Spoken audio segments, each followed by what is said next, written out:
আজ ছিল ফলহারিণী কালী পুজো। আর ফলহারিণী কালী পুজো আমি প্রতি বছর শিবানী পিঠেই দিয়ে থাকি। তো সেই জন্যই বিকেলবেলা বেরিয়েছি যাব বলে। তো বিকেল ঠিক না, সন্ধে হয়ে এসছে, এরকম অবস্থাতেই বাড়ি থেকে বেরিয়েছি। ইচ্ছা আছে ওখানে গিয়ে সন্ধ্যা আরতিটা দেখা। আর ফলহারিণী কালী পুজো যেহেতু, মাকে ফল দিয়ে পুজো দিতে হয়, তো মা এখানে 6 রকমের ফল নিয়ে এসেছিলো। আর আমাকে বলেছে বাইরে থেকে আরও 1 রকম কিনে 7 রকম করে তারপরে মন্দিরে দেওয়ার জন্য। ফল টল সমস্ত আমি ধুয়ে রেখে দিয়েছি, এবার প্যাকেটে ভরবো আর তারপরেই বেরোবো বাড়ি থেকে বারুইপুরে শিবানী পিঠে যাওয়ার জন্য।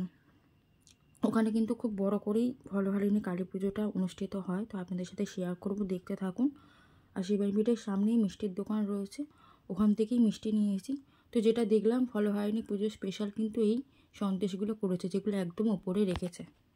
আমি এই সন্দেশগুলোই নিয়েছি মাকে পুজো দেওয়ার জন্য। আর মিষ্টির দোকানে এত ভিড় ছিল যে একটু ভালো করে ভিডিও করব সেটা পারছিলাম না, কারণ প্রচুর লোক এসেছিলো পুজো দিতে। আর সবাই কিন্তু এখান থেকে বা কামধেনু থেকেই মিষ্টি নেয়। আর দেখুন চলে এসেছি মন্দিরের সামনে, আর ভিড়টা দেখুন। আমি যখন এসেছি তখন প্রায় সন্ধে হয়ে গেছে, আর সন্ধ্যা আরতিও শুরু হয়ে গেছে। মিষ্টির দোকানে যদি দেরিটা না হতো তাহলে প্রথম থেকে আরতিটা দর্শন করতে পারতাম। সবেই শুরু হয়েছে, পঞ্চপ্রদীপ দিয়ে আরতি হচ্ছে, মানে সবেই আরতিটা শুরু হয়েছে। তো আমি আরতি দর্শন করে তারপরে যাব পুজো দিতে। আরতিটা আমার প্রথম থেকে দেখার খুব ইচ্ছা ছিল, আর গিয়ে তো দেখছি ভালোই ভিড় রয়েছে। যেহেতু ফলহারিণী কালী পুজো এখানে খুব বড় করে হয়, সেই জন্য কিন্তু মানুষ এখানে পুজো দিতে আসে। প্রতি বছরই দেখেছি বেশ ভালোই এখানে ভিড় হয়। আর মন্দিরটা এত সুন্দর লাগছে দেখতে, চারিদিকে লাইট জ্বলছে। এই লাইটগুলো কিন্তু এমনি সময় জ্বলে না, এই বিশেষ বিশেষ পুজোতেই কিন্তু এই বাল্বগুলোকে জ্বালায়। এত ভালো লাগে দেখতে যে চোখ ফেরানো যায় না মায়ের দিকে।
হাতে সমস্ত জিনিসপত্র নিয়ে নিয়েছি, ফল, মিষ্টি, ধূপ, মোমবাতি। এবার কিন্তু যাব পুজো দিতে। আর আরতির পরে মাকে দেখুন কি সুন্দর লাগছে দেখতে। এখনও কিন্তু মায়ের সাজ পুরোপুরি কমপ্লিট হয়নি, পিছনে কিন্তু মায়ের সাজ চলছে। এখনও মায়ের হাতে পদ্মফুল দেওয়া আরও অনেক কিছু দেওয়া বাকি রয়েছে। এত সুন্দর লাগছে মাকে দেখতে। সামনে যদি এই জালটা না থাকতো তাহলে আরও সোজাসুজি আপনাদেরকে দেখাতে পারতাম। ভীষণ সুন্দর লাগছে মাকে দেখতে, মায়ের দিক থেকে যেন চোখ ফেরানো যাচ্ছে না। প্রত্যেকটা পুজোতে এত সুন্দর ওনারা সাজান যে মানে মায়ের দিক থেকে অন্যদিকে আর চোখ যায় না। এই হলো পুরো মন্দিরটা। সবাইকে এখানে ধূপ মোমবাতি সব কিছু দিয়ে আরতি করছে। এখন তো ধূপ মোমবাতি চালানোর জায়গা আলাদা করেও দিয়েছে। সবার খুব সুবিধা হয়েছে মাকে আরতি করে ওখানে দিয়ে দিতে, না হলে আগে খুব সমস্যা হতো। আর ঝাড়বাতিটা দেখুন কি সুন্দর লাগছে দেখতে। রাত্রি 9টার সময় আসল পুজোটা হবে, এখন সবাই সন্ধ্যা আরতি শেষ হলো। আমি কিন্তু 2 ঘন্টা বসে অপেক্ষা করে মায়ের পুজো প্রায় শেষ অবধি দেখে চলে এসেছি। যখন ঘুম হচ্ছে তখন আমি বাড়িতে এসেছি। আর পুরো মন্দিরটা আপনাদের দর্শন করাচ্ছি দেখুন। এই হলো নাট মন্দির। আর এত সুন্দরভাবে সাজিয়েছে আম পাতা দিয়ে, তারপরে ফুলের যে বোকেগুলো ওগুলো দিয়ে সাজিয়েছে, বেশ সুন্দর। আর রটন্তী কালী পুজোর সময় আরও বেশি সাজিয়েছিল, এখন দেখছি অনেকটা কম। রটন্তী কালী পুজো কিন্তু প্রচুর ফুল দিয়ে সাজিয়েছিল। আর আমার অবস্থা তো ভীষণই খারাপ। প্রথম কথা মারাত্মক গরম, দ্বিতীয় কথা অত ভিড়, রীতিমতন ঘেমে স্নান করে গেছি। যাই হোক, এখন তো পাখা চলছে, ওখানে পাখার তলাতেই বসেছিলাম। আর 2 ঘন্টা বসে থাকার, আমি তো একাই গেছি, কেউ যায়নি। একা একা বসে থাকা, ওই ফোন ঘাঁটছি, ভিডিও করছি, এই সমস্তই করছিলাম। যেমন করে হোক সময়টা তো কাটাতে হবে। আর পাশ থেকে আপনাদের দেখাচ্ছি দেখুন মনি ঋষিদের সমস্ত মূর্তিগুলো কি দারুণ লাগছে দেখতে।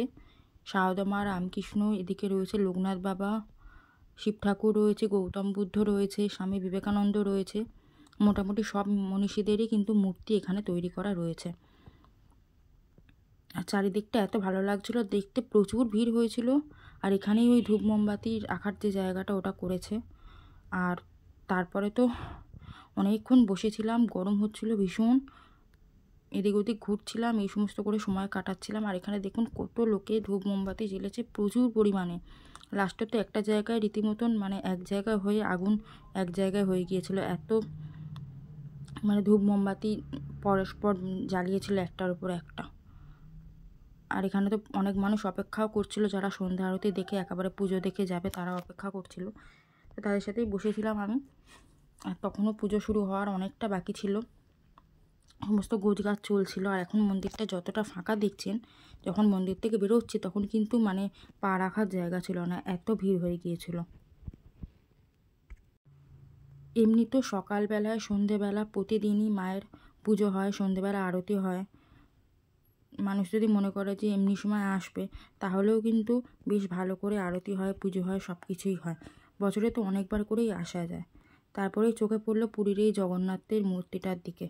এটা ফটো আর কি, পুরীর জগন্নাথের। এটাও বেশ সুন্দর লাগছে, এটা নতুন মনে হয় এনেছে, এই প্রথম কিন্তু দেখলাম। আর এখানে বসে পড়েছি, এবার পুজো শুরু হবে এরকম একটা অবস্থা। আর আমার তো মানে এত কষ্ট হচ্ছিল, প্রথম কথা মাটিতে বসা অভ্যাস নেই, দ্বিতীয়ত কথা পায়ে এত ঝিঝি লেগে যাচ্ছিলো, এত যন্ত্রণা করছিল, সময় যেন কাটতেই চাইছিল না। তারপরে অনেকটা রাত্রি হয়ে গেলে বাড়িতে ফেরারও একটা ব্যাপার ছিল। তো সব কিছু মিলিয়ে মিশিয়ে, আর গরম এত, জলও খেতে পারছিলাম না ওখানে, ভীষণ কষ্ট হচ্ছিল গরমের মধ্যে। আর কালকে গরমটাও পড়েছিল, কিন্তু প্রচুর পরিমাণে গরম পড়েছিল, মানে একদম টেকা যাচ্ছিল না যাকে বলে। এবারে পুজো শুরু হবে, পুজো শুরু হওয়ার সময় তো কোনো ভিডিও করা যাবে না, তো সেই জন্য পুজো শুরু হওয়ার সময় বলুন বা পুজো কিছুই আমি দেখাতে পারবো না, কারণ ওই সময় একদম ফোন সুইচ অফ করে রাখতে বলে। সুইচ অফ তো করা হয় না, নর্মালি রেখে দেওয়া হয়। এবার কিন্তু 9টা বাজতেই যায়, এবার শুরু হবে পুজো। এই ছিল ফলহারিণী পুজোর শিবানীপীঠে যেটুকু পেরেছে আপনাদের ভিডিও করেছে। আর দেখুন ওখানে আরতিও চলছে, ঠাকুরমশাই আরতি করছে। তো ভিডিও কেমন লাগলো অবশ্যই জানাবেন। দেখা হবে পরের কোনো ভিডিওতে।